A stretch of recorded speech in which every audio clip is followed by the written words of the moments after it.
Hey there, welcome to LSAT Demon Daily. I'm Nathan Fox. That's Ben Olson. We're the founders of LSATdemon.com and our weekly podcast, Thinking LSAT.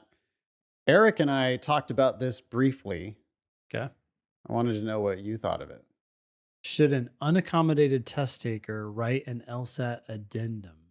Something like, I took the LSAT with the standard time limit of 35 minutes per section. Okay, interesting. So to put this in context here, some people are taking the test with 53 minutes or 70 minutes. They're getting a boost to their score. But because that's not reported to the law schools have no idea that that person got a benefit. And what some regular test takers may be wondering is, hey, how do I telegraph that I've actually got the score I got without this help? I thought it was worthy of throwing on the agenda. I mean, to make the case that you should do it, since 2014, it has been, it seems, far easier for students to get accommodations. Since 2020, there has been an explosion in scores above 170.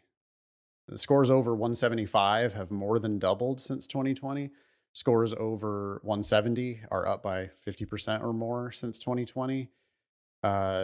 We don't really know why scores have gone up so much since 2020, but we suspect that accommodations very likely could be part of it because we hear about accommodations more and more and more from our students all the time. Yeah. We have no idea what percentage of people are actually getting accommodated these days. Last time LSAC produced a report was 2017? And at that point, it was less than 10% of all test takers were getting extra time accommodations. But we don't know what that number looks like in 2024.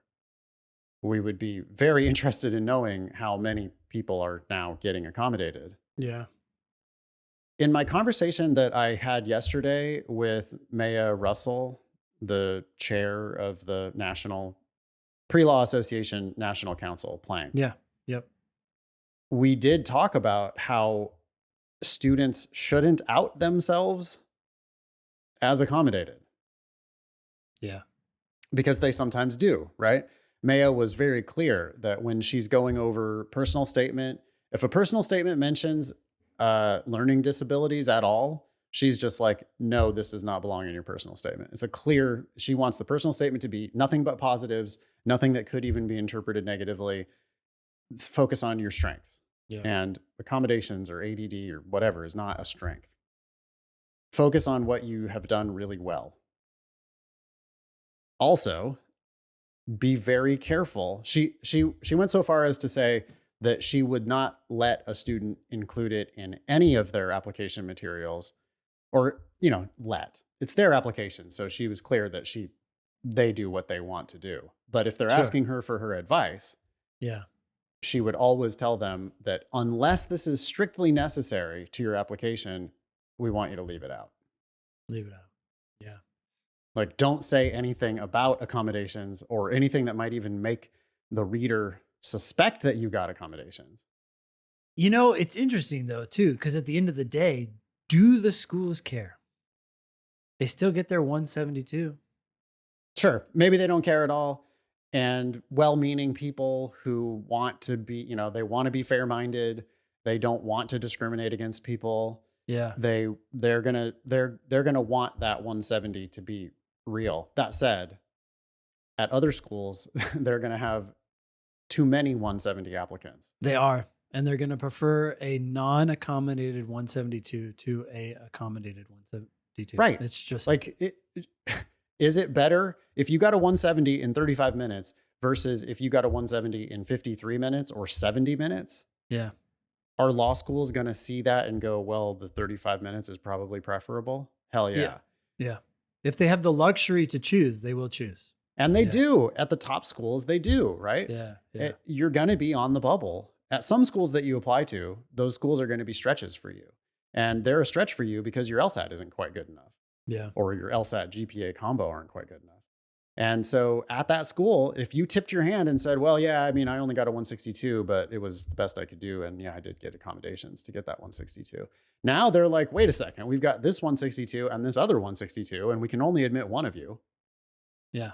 Now they have a reason to prefer the one that didn't get extra time. So it's Yeah. pretty clear that unless it's strictly necessary to your application, you should never tip your hand to say, I was accommodated. For example, when they ask you, why did your score improve? Like, please explain if your score improved by 10 points between Yeah. test They're administrations. fishing, right? They want you to say, well, They actually, have to be fishing. I got accommodated. And then they're Right. like, And we've okay. seen people who want to do that. We've seen people who are like, oh, well, this is clearly, oh, yeah, it's just because I didn't get my necessary accommodations for the first one. Yeah, they don't understand what they're walking into. There's a legal decision, you know, well, it's the Americans with Disabilities Act, I guess, and then the decision under the Americans with Disabilities Act that made it so that LSAC can no longer put that asterisk on your record. But then you can sure accidentally put the asterisk right back on your record by disclosing that you were accommodated. Yeah. Anyway, this got Eric and I to thinking, it was Eric's idea. Should unaccommodated test takers say, and he provides one sentence. I took the LSAT with the standard time limit of 35 minutes per section, period. Okay, so there's the question of should we add this? Then the second question is this how it should be worded? I do have one concern. Any guess?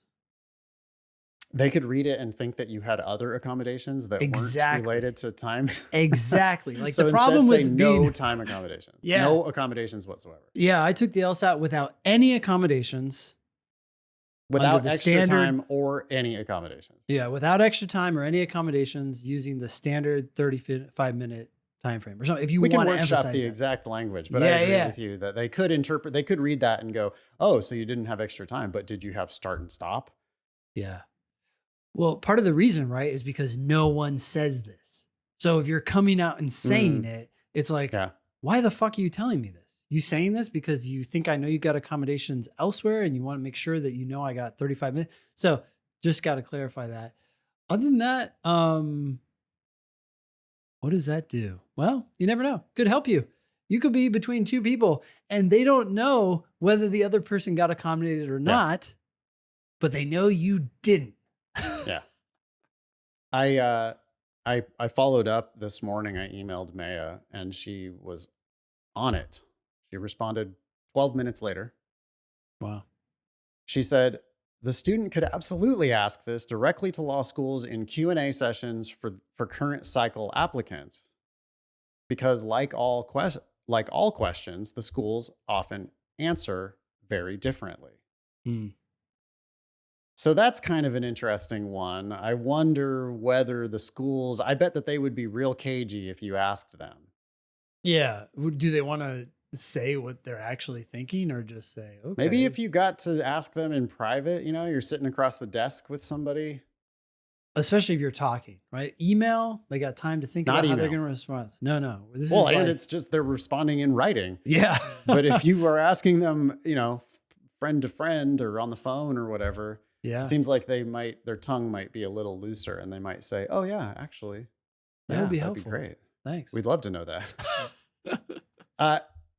But Maya continues. So beyond ask and see what the schools say, she says that my advice would be no. The law schools are dealing with a very high volume of materials this cycle and are doing their best to complete file review, and an addendum that highlights that you did not receive accommodations that are protected by law seems odd. It could also hit some schools the wrong way. I could see Unless that. I heard from a school directly that this is something they wanted, then no, I would not add more materials for schools to read, which was an interesting twist on it, where it was like, hey, you're just going to be bothering these people, bogging them down with one more addendum to read. Now, I think we all can agree that you don't need to write half a page or a paragraph Absolutely. or even more than just a sentence or two. Yep. But I would push back maybe a little bit, because how much more are you actually giving them to read if you only provide a one sentence addendum? It's the most challenging for the first group of people who do it, right? Because it's Right. gonna give those people. It doesn't matter how short it is. They're gonna Right. be like, "What the hell's going on here?" Yeah, What- you what- wouldn't. I don't think you'd want to be on the vanguard of this because it could look like you are a dick. It could look like you want to discriminate against people who, I could see some readers being like, hey, these are protected accommodations, widely accepted. Why are you trying to get us to discriminate against people? Yeah, it could backfire. Anyway, I'm glad we had this episode on it because I found it to be a very interesting little tidbit to discuss. Cool. We wrap it up there. Yeah. Email daily at lsatdemon.com if you'd like to ask us a question or share some LSAT or law school admissions news. Thanks for listening.